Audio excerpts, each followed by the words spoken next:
नमस्कार, news one India देख रहे हैं आप। मैं हूं आपके साथ कोमल गंगवार। बुलेटिन की शुरुआत करेंगे इस वक्त की बड़ी खबर के साथ। तो यूपी के 53 जिलों में पंचायत चुनाव की वोटिंग है। सुबह 11 बजे से दोपहर 3 बजे तक ये वोटिंग चलेगी और चुनाव के बाद देर शाम तक नतीजे भी घोषित किए जाएंगे, यानी कि 3 बजे के बाद से मतगणना शुरू कर दी जाएगी। 21 जिलों में बीजेपी और एक जिले में सपा उम्मीदवार निर्विरोध जीते हैं।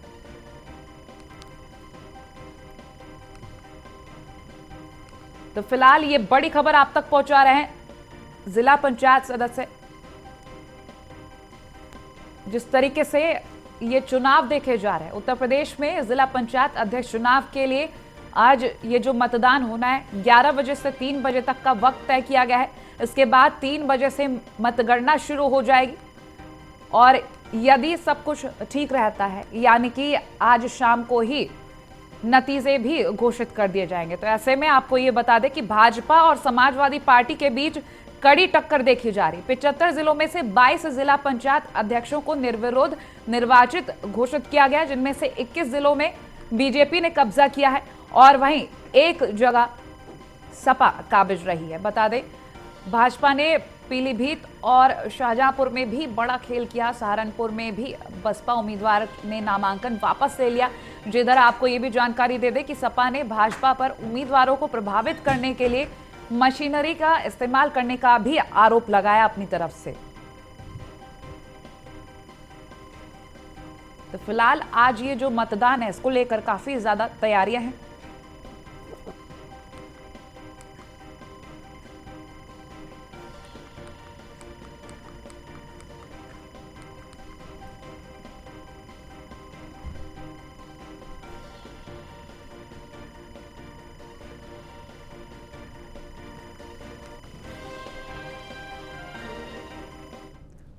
तो आज 53 जिलों में मतदान है। इसको लेकर तमाम जिलों से जानकारी लेंगे। हमारे साथ हमीरपुर से संवाददाता नीलेश चौहान, राघवेंद्र शुक्ला अयोध्या से, रोहित मिश्रा रायबरेली से, सचिन जौहरी मुजफ्फरनगर से जुड़ गए। सबसे पहला हम रुख कर लेते हैं नीलेश का। नीलेश, अगर हम हमीरपुर की तस्वीरें देखना चाहें, क्योंकि 11 बजे से 3 बजे तक का वक्त तय किया गया है, कैसी तैयारियां हैं, क्या कुछ सामने आ रहा है? देखिए, बिल्कुल अगर हम हमीरपुर जिले की बात करें तो हमीरपुर जिले में पूरी तैयारियां कर ली गई हैं। पुलिस प्रशासन भी पूरी तरीके से मुस्तैद है। वहीं मुख्यमंत्री योगी आदित्यनाथ का जो निर्देश है कि जिला पंचायत अध्यक्षों का जो उत्तर प्रदेश में 53 जिलों पर चुनाव नामांकन होना है, उसके बाद जो है मतगणना होनी है, तो उसको जो है निष्पक्ष और निर्विरोध रूप से पूरी तरीके से कराया जाए। हमीरपुर की बात करें तो हमीरपुर से 2 प्रत्याशी मैदान में है। निषाद पार्टी से दुष्यंत सिंह मैदान में है, तो वहीं भारतीय जनता पार्टी से जयंती राजपूत मैदान में है। उसके अलावा अगर हम बात करें समाजवादी पार्टी की, वंदना यादव की, तो वंदना यादव ने जब पर्चा भरा था, पर्चा भरने के समय उनको कोई प्रस्तावक ना मिलने के कारण उनका जो पर्चा था वो निरस्त कर दिया गया था। ये काफी शर्मनाक बात रही है समाजवादी पार्टी के लिए हमीरपुर में। उसके अलावा अगर हम बात करें सदस्यों की, तो हमीरपुर में 17 सदस्य हैं जो आज 11 बजे के बाद से नामांकन करेंगे। फिलहाल जो निषाद समाज पार्टी के दुष्यंत सिंह है, उनका दावा है कि उनके पास 9 सदस्य हैं, जो 9 लोग उनको वोट देंगे, जिसके कारण उनकी जो जीत है वो सुनिश्चित कर ली जाएगी। वहीं अगर हम जयंती राजपूत की बात करें तो जयंती राजपूत इससे पहले जब जिला पंचायत अध्यक्ष के चुनाव हुए थे तो तब वो चर्चा में आई थी। उस समय समाजवादी पार्टी की जिला अध्यक्ष वंदना यादव थी। वंदना यादव के खिलाफ इन्होंने अविश्वास प्रस्ताव लाया। उसके बाद ये खुद जिला पंचायत अध्यक्ष बन गए थे, जिसके बाद पूरे प्रकरण को वंदना यादव ने हाईकोर्ट में चुनौती दी थी। हाईकोर्ट के निर्देश के बाद जो जयंती राजपूत थी उनको हटाया गया था, वंदना यादव को जिला पंचायत अध्यक्ष बनाया गया था। इस बार रोचक ये रहने वाला है कि 2 प्रत्याशी मैदान में है। दुष्यंत सिंह की अगर हम बात करें तो दुष्यंत सिंह जो अध्यक्ष जिसका चुनाव होना है, उसका सीट जो है भारतीय जनता पार्टी से मांग रहे थे। हालांकि भारतीय जनता पार्टी ने अंतिम समय में जयंती राजपूत को अपना प्रत्याशी घोषित किया था, जिसके बाद से दुष्यंत सिंह ने बगावती स्वर अपने तेज किए और निषाद पार्टी की टोपी पहनकर नामांकन कर दिया। जिसके बाद से लगातार ये कयास लगाए जा रहे थे कि सपा और बसपा की जो सीटें हैं हमीरपुर में, सपा की अगर हम बात करें तो सपा की 4 सीटें हैं, भाजपा की 4 सीटें हैं, निर्दल उम्मीदवार 4 हैं और बहुजन समाज पार्टी के 2 प्रत्याशी विजयी हुए हैं। तो ऐसे में कहा जा सकता है कि बहुत कुछ निर्भर करता है जो निर्दल उम्मीदवार हैं वो किसके पाले में बैठते हैं। ऐसे में अगर निर्दल नीलेश बने रहे, लौटेंगे आपके पास। अयोध्या का रुख कर लेते हैं, राघवेंद्र हमारे साथ जुड़े। राघवेंद्र, क्या कह रही है तस्वीरें? बिल्कुल कोमल, देखिए यहाँ पर सिर्फ 2 ही प्रत्याशी हैं, एक बीजेपी से रोली सिंह और दूसरी समाजवादी पार्टी से हिंदू सेन। इन दोनों के समर्थक लगातार एक बड़ा प्रयास कर रहे हैं जिला पंचायत अध्यक्ष की जीत दर्ज कराने को लेकर पूरी रात, अगर कहा जाए कल आखिरी रात थी और जिला पंचायत कहते हैं ना, यही रात अंतिम, यही रात बाकी। पूरी रात लोगों ने जो है अपने जो सदस्य हैं उनके रिश्तेदारों से, उनके परिजनों से और उनसे खुद संपर्क साधने की कोशिश की। देर रात तक फोन की घंटियां जो है बजती रही। इंटेलिजेंस की अगर बात की जाए तो उन्होंने होटलों में जो है छापेमारी की है पुलिस के साथ में। साथ ही मैं इस समय कलेक्ट्रेट परिसर के बाहर मौजूद हूँ और इस कलेक्ट्रेट परिसर में ही कोमल अभी 11 बजे से जो है चुनाव शुरू हो जाएगा। जो जिला पंचायत सदस्य हैं वो अपने मतों का प्रयोग करेंगे। कुल मिलाकर के 40 सीटें हैं अयोध्या जनपद में। 40 में 17 पर जीत की बड़ी दावेदारी समाजवादी पार्टी पहले ही कर चुकी है। 8 जो है बीजेपी से रहे हैं, 4 बसपा से रहे हैं और बाकी निर्दल रहे हैं। तो कुल मिलाकर के जो निर्दल हैं वह कहीं ना कहीं से पूरे समीकरण को सेट करेंगे। आज शनिवार का दिन किसी एक पार्टी के लिए मंगल बनकर के जो है उतरेगा। यह देखने वाली बात होगी कि 3 बजे जो है समाजवादी पार्टी या भाजपा के खेमे में। ठीक है राघवेंद्र, बने रहिए आप हमारे साथ। रायबरेली का रुख करेंगे राघवेंद्र से, हमने वहां की जानकारी जानी। अब फिलहाल रायबरेली की स्थिति जानेंगे रोहित मिश्रा से। रायबरेली में क्या तस्वीरें हैं रोहित, और फिलहाल जिस तरीके से सपा और बीजेपी के बीच कड़ी टक्कर देखी जा रही है तमाम जगहों पर, वहां की तस्वीरें क्या है? जी बिल्कुल, अगर रायबरेली की बात करें तो रायबरेली जो है कांग्रेस का गढ़ है और सोनिया गांधी का संसदीय क्षेत्र है। तो रायबरेली में 2 प्रत्याशी मैदान में है। बीजेपी से रंजना चौधरी व अगर कांग्रेस से बात की है तो आरती सिंह जो पूर्व सांसद अशोक सिंह की बहू है वो मैदान में है। अगर बात की है समाजवादी पार्टी की तो सबसे ज्यादा जिला पंचायत सदस्य समाजवादी पार्टी के खाते में गए थे, लेकिन समाजवादी पार्टी ने रायबरेली में कांग्रेस को वॉकओवर देते हुए कांग्रेस का समर्थन करने की बात कही है। तो कहीं ना कहीं रायबरेली का जो चुनाव है काफी रोचक देखने को मिल रहा है और अहम भूमिका यहाँ पर अगर कोई निभाएगा तो वो मतदाता होगा समाजवादी पार्टी का और निर्दलीय प्रत्याशी। जो निर्दलीय प्रत्याशी जीत क्या है वो मुख्य भूमिका निभाएंगे कि आखिर वो किस पाले में जाते हैं, क्योंकि जिस हिसाब से रायबरेली की जो चुनावी गणित लगाई जा रही है उससे जहां पे एक तरफ कांग्रेस को अपनी साख बचाने की जो है काफी जद्दोजहद दिखाई पड़ रही है, वही बीजेपी को अपनी प्रतिष्ठा बचाने के लिए है। क्योंकि लगातार बात की जाए तो रायबरेली और अमेठी कांग्रेस का गढ़ रहा है, लेकिन अमेठी से जब स्मृति ईरानी वहां से चुनाव जीती तो वो गढ़ खत्म हो गया, लेकिन रायबरेली अभी भी जो है कांग्रेस का गढ़ है। तो कांग्रेस को अपनी प्रतिष्ठा बचाने के लिए कांग्रेस ने पूरे दांव पेच यहाँ पे खेल रखे हैं। कांग्रेस प्रतिनिधि केएल शर्मा यहाँ पे मौजूद हैं, वो लगातार इसको मॉनिटरिंग कर रहे हैं। अगर बात की तो कलेक्ट्रेट परिसर में मौजूद है, पीछे आप तस्वीरें देख सकते हैं, ये वही कलेक्ट्रेट परिसर है। यहाँ पे भी 11 बजे से यहाँ पे मतदान होगा और 3 बजे तक ये मतदान चलेगा। उसके बाद यहाँ से जो है फिर 3 बजे के बाद गणना होगी और आज ही फैसला आ जाएगा किसके सर जो है ताज सजेगा और कौन बेताज बादशाह होगा, ये आज ही फैसला हो जाएगा। अगर बात की जाए सुरक्षा व्यवस्था की, रायबरेली में सुरक्षा व्यवस्था के पुख्ता इंतजाम कर रखे गए हैं। चप्पे चप्पे पे पुलिस कर्मियों की तैनाती कर दी गई है ताकि 100% मतदान रायबरेली में हो सके। रायबरेली में कुल 52 जिला पंचायत सदस्य हैं जिनका मतदान आज होना है।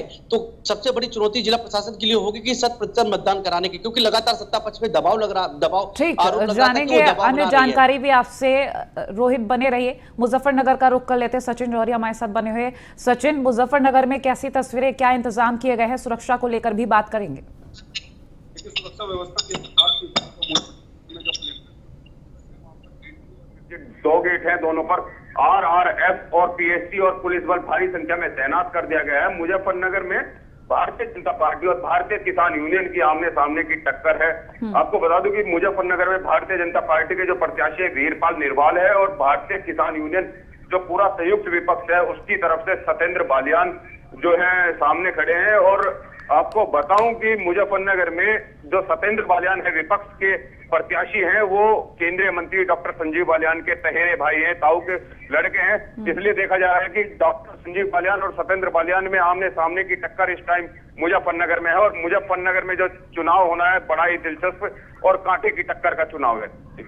ठीक है, बने रहिए आप हमारे साथ। नीलेश का रुख करेंगे। नीलेश, जिस तरीके से कहा जा रहा है बीजेपी और सपा में खास तौर पर टक्कर है और इससे पहले भी जो मतदान रहे हैं और जो नतीजे रहे हैं 22 जिलों में, उसको देखकर तो यही लगता है ये 53 जिलों के बारे में जो हम बात कर रहे हैं, आज रिजल्ट्स भी घोषित हो जाएंगे, लेकिन मतदाताओं की तरफ से अगर हम बात करें, एक उनका भी रुख लेना चाहेंगे। देखिए, बिल्कुल अगर हम पूरे उत्तर प्रदेश के समीकरण को देखें तो अभी तक की जो 45 सीटें उनमें सीधा भारतीय जनता पार्टी और समाजवादी पार्टी के जो प्रत्याशी हैं उनके बीच में टक्कर देखने को मिल रही है। राजनीतिक विश्लेषक भी यही कहते हैं कि इस बार समाजवादी पार्टी और भारतीय जनता पार्टी की टक्कर है। बाकी जो दूसरे दल राजनीतिक दल है उत्तर प्रदेश के अंदर, चाहे वो कांग्रेस हो या बहुजन समाज पार्टी हो, ये कहीं ना कहीं फीके नजर आ रहे हैं। जिस तरीके से सीधी टक्कर 45 जिलों में जो जिसकी बात हो रही है, क्योंकि इन 45 जिलों के अगर हम समीकरण को देखें तो इन 45 जिलों में अधिकांश जो सदस्य है वो निर्दल उम्मीदवार थे। तो ऐसे में निर्दल उम्मीदवारों के खेमे में गेंद काफी महत्वपूर्ण है, क्योंकि जिस खेमे में निर्दल उम्मीदवार की गेंद जाएगी कहीं ना कहीं उसी पार्टी के प्रत्याशी को जीत हासिल मिलेगी। उत्तर प्रदेश के अगर हम हमीरपुर जिले की बात करें तो हमीरपुर में निषाद पार्टी और भारतीय जनता पार्टी आमने सामने है, जिसमें निषाद पार्टी की तरफ से दुष्यंत सिंह मैदान में है और भारतीय जनता पार्टी की तरफ से जयंती राजपूत मैदान में है। अब देखना होगा कि किसका पलड़ा भारी पड़ता है। 17 सदस्य हैं जो वोटिंग करेंगे। 11 बजे से 3 बजे का समय है, इसके बीच में वोटिंग करनी पड़ेगी जो सदस्य हैं। उसके अलावा बात करें कि निष्पक्ष तरीके से ये वोटिंग हो, उसको लेकर लोकल इंटेलिजेंस यूनिट को भी सक्रिय रखा गया है कि कहीं पर कोई भी प्रत्याशी किसी सदस्य के ऊपर दबाव बनाकर या पैसे का प्रलोभन देकर उसकी वोटिंग ना करा सके। तो कहीं ना कहीं दुष्यंत सिंह की अगर हम बात करें तो दुष्यंत सिंह इससे पहले भारतीय जनता पार्टी से वो टिकट मांग रहे थे, तो टिकट नहीं मिला। उसके बाद उन्होंने निषाद पार्टी को ज्वाइन किया और निषाद पार्टी की तरफ से नामांकन दाखिल करके हड़कंप मचा दिया था। जिसके बाद ये भी कयास लगाया जा रहा है कि जो सपा की वंदना यादव हैं, क्योंकि इससे पहले की वो जिला पंचायत अध्यक्ष रही हैं, 2 बार की अध्यक्ष चुनी गई हैं, अब उनके पास भी उनके पार्टी के 4 सदस्य हैं। तो देखना होगा कि निर्दलीय उम्मीदवार और समाजवादी पार्टी के जो सदस्य हैं वो किस खेमे में जाते हैं, निषाद पार्टी की ओर जाते हैं, अब भारतीय जनता पार्टी की ओर जाते हैं। तो काफी दिलचस्प रहने वाला है ये दिन भर का मुकाबला और शाम 3 बजे के बाद जो है निर्णय घोषित कर दिया जाएगा कि किसके सर पर ताज बंधा है। फिलहाल पूरे उत्तर प्रदेश की निगाहें इन 53 जिलों पर टिकी हुई हैं कि समाजवादी पार्टी क्या कुछ बेहतर कर पाती है, क्या भारतीय जनता पार्टी इन 45 जिलों में जहां पर यह कयास लगाया जा रहा है कि सीधी टक्कर है वहां पर समाजवादी पार्टी को पछाड़ेगी, या फिर समाजवादी पार्टी भारतीय जनता पार्टी के प्रत्याशियों को हराकर फिर से एक बार जो है पार्टी को एक उम्मीद देगी कि 2022 में उत्तर प्रदेश में जब चुनाव होंगे तो समाजवादी पार्टी कितनी मजबूती के साथ उत्तर प्रदेश में चुनाव लड़ेगी। ठीक, बने रहिए आप हमारे साथ। एक बार फिर से हम आपको ये अपडेट दे देते हैं कि यूपी के 53 जिलों में पंचायत चुनाव की ये वोटिंग होनी है। 53 सीटों पर कड़ा मुकाबला देखा जा रहा है। हाल ही में ये जानकारी आपको दे दें कि हाल ही में बसपा प्रमुख मायावती ने कहा था कि उनकी पार्टी जिला पंचायत अध्यक्ष के चुनाव में कोई प्रत्याशी नहीं उतारेगी, लेकिन वहीं बीजेपी और सपा की कड़ी टक्कर देखी जा रही है। अब 11 बजे से 3 बजे तक मतदान होगा और 3 बजे के बाद मतगणना शुरू होगी। आज ही परिणाम भी घोषित कर दिए जाएंगे। और अब खबरों में आगे बढ़ेंगे तो चंदौली से खबर, चुनाव से पहले पार्टियों को सता रहा है क्रॉस वोटिंग का डर। बता दें, सपा से पूर्व सांसद रामकिशन यादव का वीडियो वायरल हो।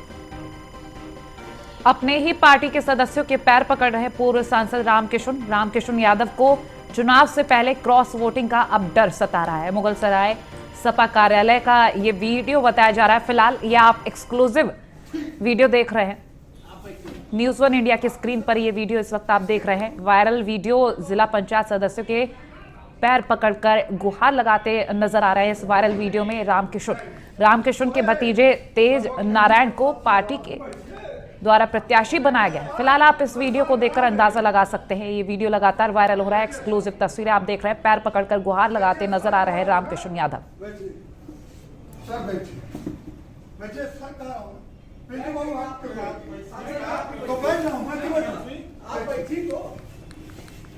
तो चुनाव से पहले पार्टियों का डर किस तरह का है आप समझ सकते हैं। ये क्रॉस वोटिंग का डर इस वीडियो में नजर आ रहा है। सपा से पूर्व सांसद रामकिशन यादव का ये वीडियो वायरल हो रहा है।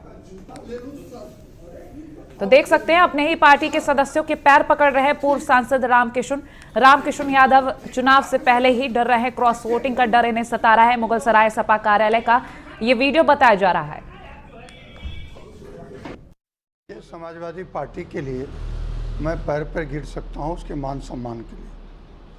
हमारी पार्टी के कुछ सदस्य थे जो जिला पंचायत में वोट देने चाहते थे। वो आए, कार्यालय में बहुत देर तक बैठे रहे।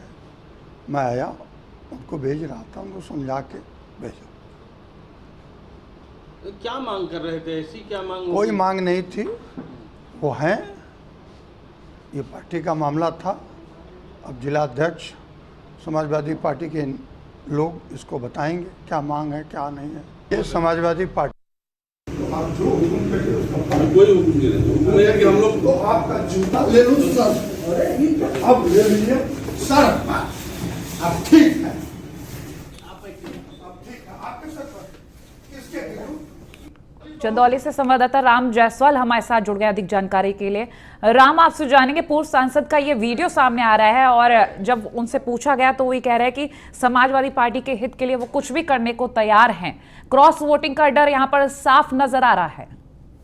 जी कोमल, हम आपको बताना चाहेंगे, ये वीडियो जो कल रात का बताया जा रहा है मुगल सराय सपा कार्यालय से, और कुल 35 सदस्य हैं चंदौली में, जिसमें 14 सपा से प्रत्याशी हैं। और हमेशा से ही चंदौली में जी नोटों का खेल खूब होता आया है और क्रॉस वोटिंग का डर सता रहा है। और जबकि पूर्व सांसद के भतीजे तेज नारायण यादव सपा से अध्यक्ष पद के लिए हैं और उनको इसका भय सता रहा है कि कहीं क्रॉस वोटिंग के लिए सदस्य भटक न जाए। और हम आपको बता दें कि सूत्रों की माने तो कुछ सदस्य सपा कार्यालय में थे और पैसे के लिए मुंह खोले थे और उस दौरान पूर्व सांसद उनके पैरों पे गिरते नजर आए।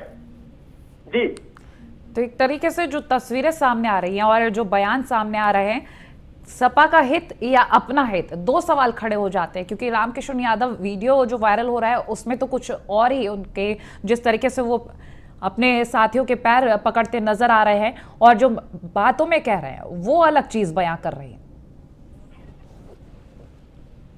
जी कोमल, पूर्व सांसद की मान सम्मान की भी बात है और उनका खुद भतीजा ही मैदान में है और इसको देखते हुए किसी भी कीमत पे अपने भतीजों को चुनाव जिताने का प्रयास कर रहे हैं। राम, बहुत शुक्रिया तमाम जानकारी हमसे साझा करने के लिए।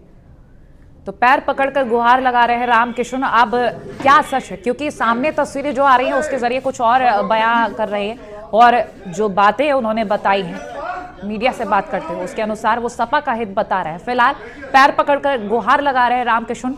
साफ नजर आ रहा है कि क्रॉस वोटिंग का डर सता रहा है उन्हें और कहीं ना कहीं रामकिशन के भतीजे भी इस मैदान में उतरे हुए हैं। आपको ये तस्वीरें फिलहाल दिखा रहे हैं।